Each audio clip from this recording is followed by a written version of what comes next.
Hey everybody, it's Mike and welcome back to this solo episode of the How That Happened podcast. And I am calling this one, it's a long title.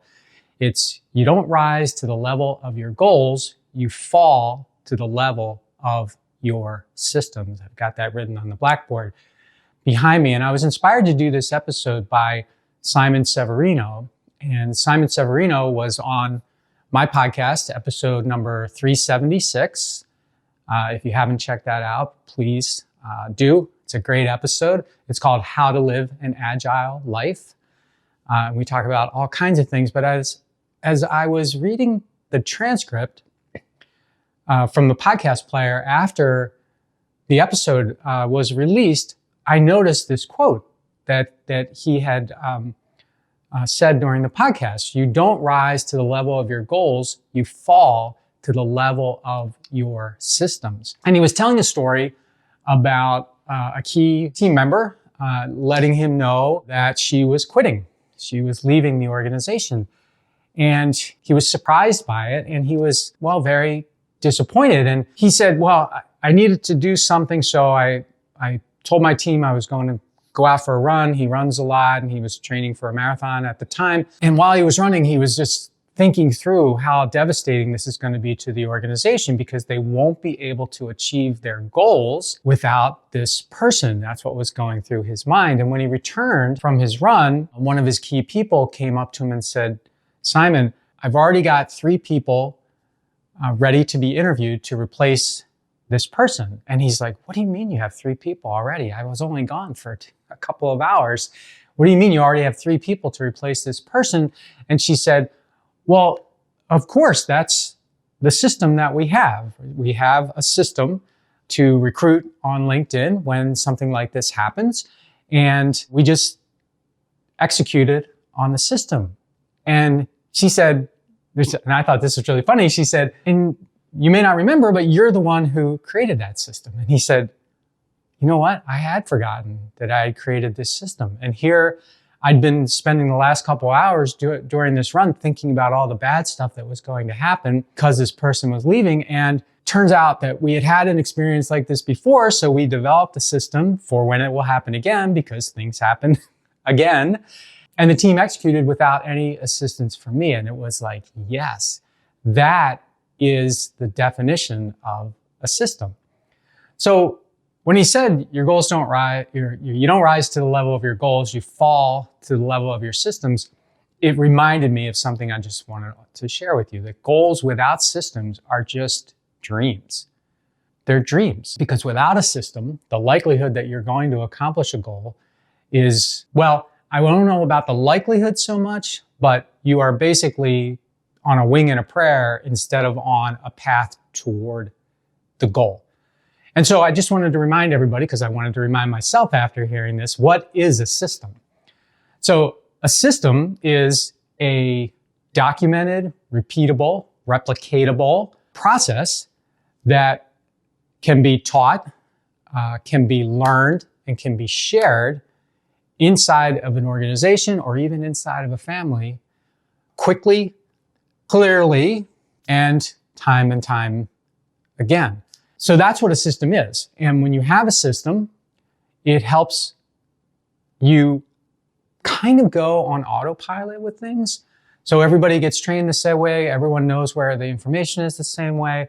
Everybody can move forward because they know what the instructions are. A system is like a set of instructions. So they're very powerful. And they're absolutely necessary in order for you to leave the present and even start thinking about the future. So like in Simon's things, he had forgotten that he had a system when he was relating this story. And so he was living in the present while his team, while he was away, who were aware of the system, were living in the future. They were continuing to move on. So that's what a system is.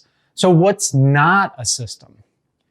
So this is what's not a system. And I'm just going to use a business example here. So something that is dependent on the owner or a key person to do because they're the only ones that know how to do it. That's not a system. tribal knowledge, the overall experience of everyone who's worked at the company for a long time and needs to be gotten to in groups or whatever to find out how to do something is not a system. An undocumented process is not a system. And a varying process, meaning that it gets done differently depending on who is doing it. That's not a system. It is not a system. So is Simon saying, don't have big goals? Don't have any goals? Well, of course he's not.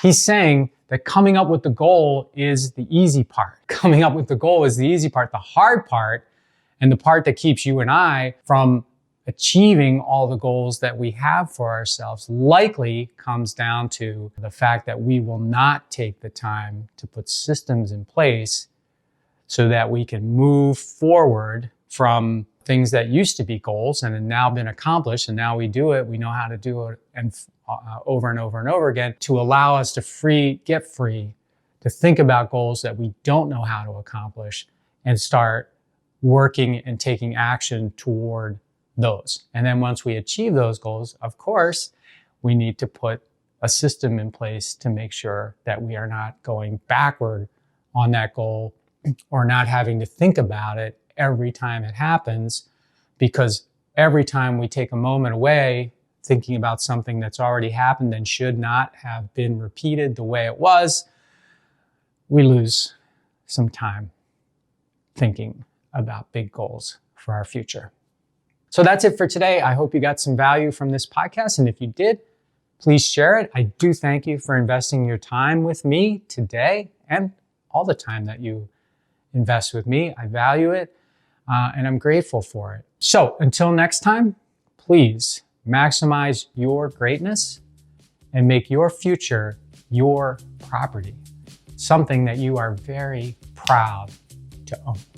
Hey everybody, thanks for listening to the show. And before you go, I just have 3 requests for you. 1, if you like what I'm doing, please consider subscribing or following the podcast on whatever podcast platform you prefer. If you're really into it, leave me a review, write something nice about me, give me 5 stars or whatever you feel is most appropriate. Number 2, I've got a book. It's called Ownership: How Getting Selfish Got Me Unstuck. It's an Amazon bestseller. And I'd love for you to read it or listen to it on Audible or wherever else, Barnes & Noble, Amazon. You can get it everywhere. If you're looking for inspiration that will help you unlock your greatness and potential, order or download it today so that you can have your very own copy. And if you get it, please let me know what you think. Number 3, my newsletter. I do a newsletter every Thursday and I talk about things that are interesting to me or I give more information about the podcast and the podcast guests that I've had and the experiences that I've had with them. You can sign up for the podcast today at my website, which is my name, MikeMalatesta.com. You do that right now, put in your email address, and you'll get the very next issue. The newsletter is short, thoughtful, and designed to inspire, activate, and maximize the greatness in you.